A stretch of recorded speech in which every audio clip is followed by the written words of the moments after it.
السلام عليكم ورحمة الله تعالى وبركاته. إن الحمد لله الأكرم الذي خلق الإنسان كرمه وعلمه من البيان ما لم يعلم فسبحان الذي لا يحصى امتنانه باللسان ولا بالقلم ونشهد أن لا إله إلا الله وحده لا شريك له ونشهد أن سيدنا إمامنا قدوتنا حبيبنا طبيبنا وطبيب روحنا محمد الذي أرسله بالحق بشيرا ونذيرا وداعيا إلى الله بإذنه وسراجا وقمرا منيرا فقد قال الله تعالى في كلامه المجيد وفي فرقانه الحميد সবাই পড়ুন আউযু বিল্লাহি মিনাশ শাইতানির রাজীম বিসমিল্লাহির রাহমানির রাহিম ইয়া আইয়ুহাল্লাযীনা আমানু إن من نجواتكم وأولادكم عدوا لكم فاحذروهم صدقت يا رب العالمين. وقال النبي صلى الله عليه وسلم يا معشر الشباب من استطاع منكم البعث فليتجوز فإنه أغض للبصر وأحسن للفرج ومن لم يستطع فعليه بالصوم فإنه له وزاء أو كما قال عليه الصلاة والسلام. মুআজ্জাজ মুহতারাম উজালায়ে যাও সম্মানিত উপস্থিতি, সকলের প্রতি আমার আবারও সশ্রদ্ধ সালাম। আসসালামু আলাইকুম ওয়া রাহমাতুল্লাহি তাআলা ওয়া বারাকাতুহু। সর্বপ্রথম সেই বিশ্ব নিয়ন্তা আল্লাহ সুবহানাহু ওয়া তাআলার শুকরগুজার করছি যে মহান আল্লাহ রাব্বুল আলামিন আমাদেরকে দয়া করে, মায়া করে, মহব্বত করে, ভালোবেসে সুস্থ রেখে, নিরাপদে রেখে পবিত্র ঈদুল আজহার পরের জুমা তার পাকঘর মসজিদে হাজির হওয়ার তৌফিক দান করেছেন। সেই মহান রবের হাজারো কোটি শুকর জ্ঞাপন করছি। সকলেই জোরে সরে বলছি আলহামদুলিল্লাহ। আরেকটু আওয়াজ দিয়ে বলুন আলহামদুলিল্লাহ। পাশাপাশি বিশ্ব মানবতার মুক্তির দিশারি, মুক্তির দূত মুহাম্মদ আরবি মামিনার নয়নের মণি হাবিবুনা তবিবুনা সানাদুনা তবিবু কুলুবিনা তবিবু আরওয়াহিনা মুহাম্মদ রাসূলুল্লাহ সাল্লাল্লাহু আলাইহি ওয়াসাল্লাম। সম্মানিত উপস্থিতি, আমি আপনাদের সম্মুখে মহাগ্রন্থ কোরআনুল কারীমের সূরাতুল আত-তাগাবুন থেকে 14 নম্বর আয়াত তেলাওয়াত করেছি এবং হুজুর সাল্লাল্লাহু আলাইহি সাল্লামের অসংখ্য হাদিসের মাঝ থেকে একখানা হাদিস নববী তেলাওয়াত করেছি। এর সহজ অর্থের মাধ্যম দিয়ে আলোচনা শুরু করব ইনশাআল্লাহ। আপনারা সকলেই ভালো আছেন তো? আলহামদুলিল্লাহ। আল্লাহ পাক আমাকেও ভালো রেখেছেন। আল্লাহ পাক যতদিন আমাদেরকে দুনিয়ায় রাখবেন সুস্থতার সাথে যেন রাখেন, দুনিয়া থেকে যখন আমাদেরকে নেবে ইমানের সাথে যেন নেন। সকলেই পড়েন আল্লাহুম্মা আমিন। সম্মানিত উপস্থিতি, আমাদের সামনে থেকে ঈদুল আজহা বিদায় হয়েছে বছরের নাকি জিলহজ মাসের 10 তারিখে হয়েছে। ঈদুল আজহার দিনে আমরা প্রায় একজন আরেকজনের সাথে দেখা হলে একটা কথা বলছি, সেই কথাটা কি? ঈদ মোবারক। কথাটা বলছি কিনা? কথাটি কিন্তু আরবি শব্দ, এই কথাটার জবাব আছে। ঈদ মোবারক বলার সাথে আপনি কি বলছেন? অনেকে অনেক কিছু বলতে পারেন না। ঈদ মোবারক বলছে, আপনি চুপ করেছিলেন অথবা হাসিছেন, কেমন আছেন, এই কথাটারও উত্তর আছে। ঈদ মোবারক যখন কেউ বলবে তখন আপনাকে দোয়া করা লাগবে। কি দোয়া? তাকাব্বালাহু মিন্না ওয়া মিনকুম। বলেন সুবহানাল্লাহ।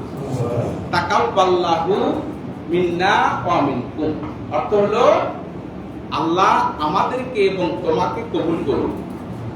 বলেন সুবহানাল্লাহ। ঈদ মোবারক মানে ওই ঈদটা এবং ওই ঈদের যে আঞ্জাম আছে সবগুলো এবং আমার এবং তোমারও তা কবুল করুন। সকলে বলেন আল্লাহ। এরপর থেকে ঈদ মোবারক যখন বলবে আপনারা এই দোয়াটা করবেন, জবাব হয়ে যাবে। আজান দিলে জবাব দিতে হয়, হয় কি হয় না? কোশ্চেনটা ঈদ মোবারক আরবি, আমরা উত্তরটাও দেবো আরবি দিয়ে, তাই না? তাকাব্বালাহু মুখস্থ করতে খুব বেশি কঠিন হবে না। তাকাব্বালাহু মিন্না ওয়া মিনকুম, তিনটা ওয়ার্ড, তিনটা শব্দ। যা হোক, আল্লাহ পাক আমাদের জীবনের গুনাহ খাতা মাফ করুন। সকলেই পড়েন আল্লাহুম্মা আমিন। আমাদের মেইন উদ্দেশ্য কি? আল্লাহকে খুশি করা, আমাদের গুনাহ খাতা আল্লাহ যেন মাফ করেন, এটা আমাদের চাওয়া পাওয়া না। আমাদের চাওয়া পাওয়া কি? আল্লাহ যেন খুশি থাকেন এবং আমাদের গুনাহ খাতা যেন মাফ করে দেন, এটাই আমাদের চাওয়া পাওয়া। এবং শেষ একটা চূড়ান্ত চাওয়া পাওয়া, আল্লাহ যেন বেহেশতটা আমাদের ভাগ্যে নসিব করে। সবকিছু আমার হাতছাড়া হয়ে যেতে পারে, বেহেশত হাতছাড়া আমার যেন না হয়। বেহেশত আমি হাতছাড়া করতে চাই না। আল্লাহ আমার ভুল ভ্রান্তি মাফ করে দিয়ে তুমি আমাকে বেহেশতবাসী করুন। সকলেই পড়ে আল্লাহুম্মা আমিন। সম্মানিত উপস্থিতি, আপনাদের সবাইকে নিয়ে আরেকবার তাওস তাসমিয়া তেলাওয়াত করতে চাই। কষ্ট হবে? একটু তেলাওয়াত করুন। আউযু বিল্লাহি মিনাশ শাইতানির রাজীম। বিসমিল্লাহির রাহমানির রহিম। বিতাড়িত মুরদুদ শয়তানের ওয়াসওয়াসা থেকে আল্লাহ তাআলার নিকট পানাহ চাই। পরম করুণাময় আল্লাহ তাআলার নামে শুরু করছি। আল্লাহ রাব্বুল আলামিন আপনাদের মতো এই পৃথিবীতে যত ঈমানদার আছে সব ঈমানদারদেরকে ডাক দিয়ে বলছেন, ইয়া আইয়ুহাল্লাযীনা আমানু, ওহে যারা ঈমান এনেছো। পৃথিবীতে যত জাতি আছে, অনেক জাতি আছে না? অনেক জাতি আছে, কোন জাতির কথা বলে নেই। আল্লাহ পাক এখানে ঈমানদার জাতিদের কথা বলছেন। ওহে যারা ঈমান এনেছো, আল্লাহ বলেন ইন্না মিন আজওয়াজিকুম, ইন্না নিশ্চয়, মিন আজওয়াজিকুম তোমাদের কারো কারো স্ত্রী। কে বলতেছেন? আল্লাহ। তোমাদের কারো কারো স্ত্রী, ইন্না মিন আজওয়াজিকুম ওয়া আওলাদিকুম তোমাদের কারো কারো সন্তান সন্ততি, অর্থাৎ তোমাদের কারো কারো স্ত্রী, কারো কারো ছেলে মেয়ে, আদুওয়াল্লাকুম তোমাদের বিরুদ্ধে আল্লাহর আদালতে মামলা করবে। ফাআহযারুহুম আল্লাহ বলতেছেন, ও আমার ঈমানদার বান্দারা শোনো, তোমাদের স্ত্রী এবং তোমাদের ছেলে মেয়ের ব্যাপারে সতর্ক হও। কার কথা? আল্লাহ। এটা কোন সূরা? সূরাতুত তাগাবুন। তাগাবুন শব্দের কয়েকটি অর্থ, একটি অর্থ হলো কিয়ামত, সংঘটিত হওয়া। তো এই সূরাটার 14 নম্বর আয়াতটা আমি পড়েছি। আপনারা আপনাদের স্মার্টফোন আছে, কাজ করবেন, তাফসীরগুলো দেখবেন, আমার এই কথাগুলোর সাথে মিল পাবেন। এরপরে যে হাদিসটি পড়েছি অর্থ করছি। বলেন নবী সাল্লাল্লাহু আলাইহি ওয়াসাল্লাম, নবীজি বলেছেন, ইয়া মাশারাশ শাবাব, ওহে যুবকের দলেরা, ও যুবকেরা, মানিস্তাতা মিনকুমুল বাত, তোমরা যারা স্ত্রী পালন করতে পারবে তোমরা বিবাহ করো। বলেন সুবহানাল্লাহ। স্ত্রী পালন করতে পারবে যারা, তারা বিবাহ করো।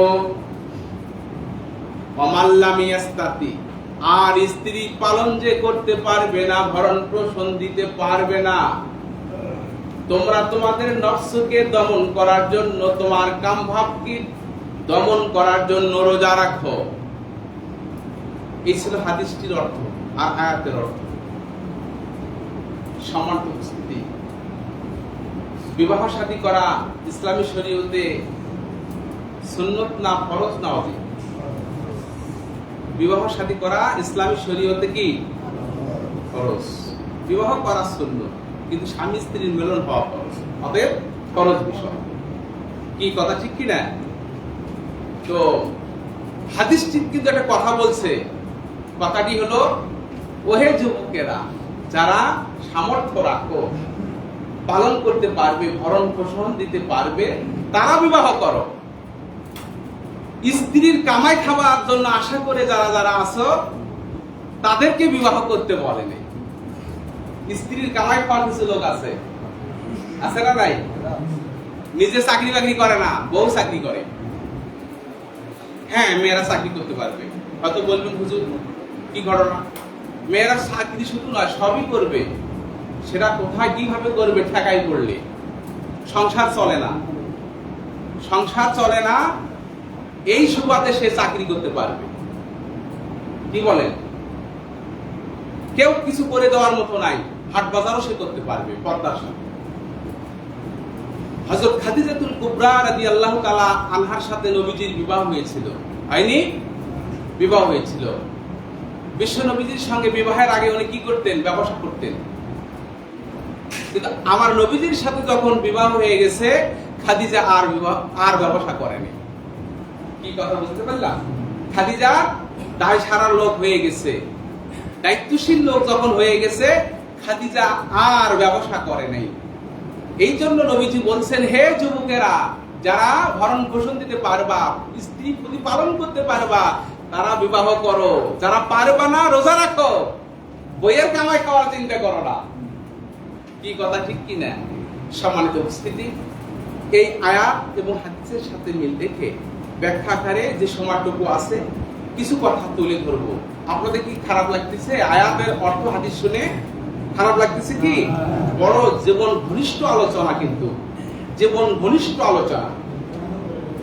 শুনুন, আল্লাহ বলছেন ঈমানদারদেরকে ডাক দিয়ে, আর কাউকে নয়, ঈমানদার আপনাদের মতো মানুষগুলো ডাক দিয়ে বলছেন যে তোমাদের অনেকেরই স্ত্রী তোমাদের জন্য, এবং তোমাদের অনেকেরই সন্তান সন্ততি তোমাদের জন্য আল্লাহর আদালতে মামলা করবে, তোমাদের শত্রু হয়ে দাঁড়াবে।